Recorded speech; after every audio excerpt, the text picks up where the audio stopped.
ಸಾವಿರಾರು ಭಕ್ತರ ನಡುವೆ ಶ್ರದ್ಧಾಭಕ್ತಿಗಳಿಂದ ಜರುಗಿದ ವೀರಭದ್ರೇಶ್ವರ ಸ್ವಾಮಿಯ ಬೆಳ್ಳಿ ರಥೋತ್ಸವ.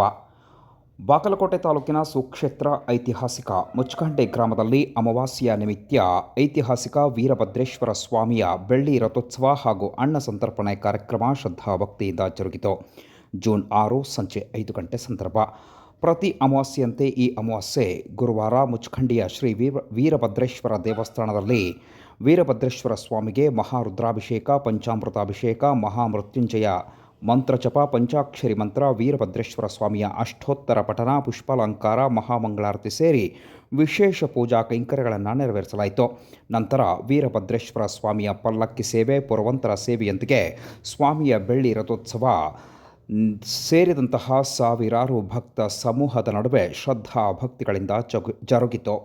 ಶ್ರೀ ಭಗವತಿ ಅನ್ನಪೂರ್ಣೇಶ್ವರಿಗೆ ಪೂಜೆಯನ್ನು ಸಲ್ಲಿಸಿ ವೀರಭದ್ರೇಶ್ವರ ಸ್ವಾಮಿಯ ಮಹಾಪ್ರಸಾದದ ಸೇವೆಗೆ ಚಾಲನೆಯನ್ನು ನೀಡಲಾಯಿತು. ಈ ಸಂದರ್ಭದಲ್ಲಿ ಮಾತನಾಡಿದ ವೀರಭದ್ರೇಶ್ವರ ಜೀರ್ಣೋದ್ಧಾರ ಸಮಿತಿಯ ಅಧ್ಯಕ್ಷ ಗುರುಬಸವ ಸುಳಿಬಾವಿ ಅವರು, ಪ್ರತಿ ಅಮಾವಾಸ್ಯೆ ದಿನ ದೇವಸ್ಥಾನದಲ್ಲಿ ಬೆಳ್ಳಿ ರಥೋತ್ಸವ ಜರುಗುವುದರಿಂದ ಭಕ್ತಾದಿಗಳಿಗೆ ಅನ್ನ ಸಂತರ್ಪಣೆಯನ್ನು ಏರ್ಪಡಿಸಲಾಗುತ್ತೆ. ಬಾಗಲಕೋಟೆ ನಗರ, ಹೊರ ಪ್ರದೇಶ ಸೇರಿದಂತೆ ಜಿಲ್ಲೆಯ ವಿವಿಧ ಭಾಗಗಳಿಂದ ಆಗಮಿಸುವ ಭಕ್ತರು ದೇವರ ದರ್ಶನವನ್ನು ಪಡೆದು ಆಶೀರ್ವಾದವನ್ನು ಪಡಿತಾರೆ. ಹೀಗೆ ಪ್ರತಿ ಬಾರಿಯೂ ಶ್ರದ್ಧೆಯಿಂದ ಬೆಳ್ಳಿಯ ರಥೋತ್ಸವ ಜರುಗುತ್ತೆ ಅಂತ ಹೇಳಿದರು. ಈ ಸಂದರ್ಭದಲ್ಲಿ ವೀರಭದ್ರೇಶ್ವರ ದೇವಸ್ಥಾನದ ಜೀರ್ಣೋದ್ಧಾರ ಸಮಿತಿಯ ಎಲ್ಲ ಸದಸ್ಯರು ಪ್ರಭುಸ್ವಾಮಿ ಸರಗಣಾಚಾರಿ, ಸಂಗಯ್ಯ ಸರಗಣಾಚಾರಿ, ಅಪ್ಪು ಅಂಟೀನ್, ಮಹೇಶ್ ಅಂಗಡಿ, ವೀರೇಶ್ ಅತ್ನಿ, ಮುರಿಯಪ್ಪ ನಾರ, ರಾಜು ಹಲಕುರ್ಕಿ, ರಾಜು ಸಜ್ಜನ್, ಸಂಗನಬಸವ ಗದ್ದಿ ಹಾಗೂ ಮುಚ್ಕಂಡಿ ಗ್ರಾಮದ ಸ್ಥಳೀಯ ಪ್ರಮುಖರು ಬೆಳ್ಳಿ ರಥೋತ್ಸವದಲ್ಲಿ ಭಾಗಿಯಾಗಿ ರಥೋತ್ಸವವನ್ನು ಯಶಸ್ವಿಗೊಳಿಸಿದರು.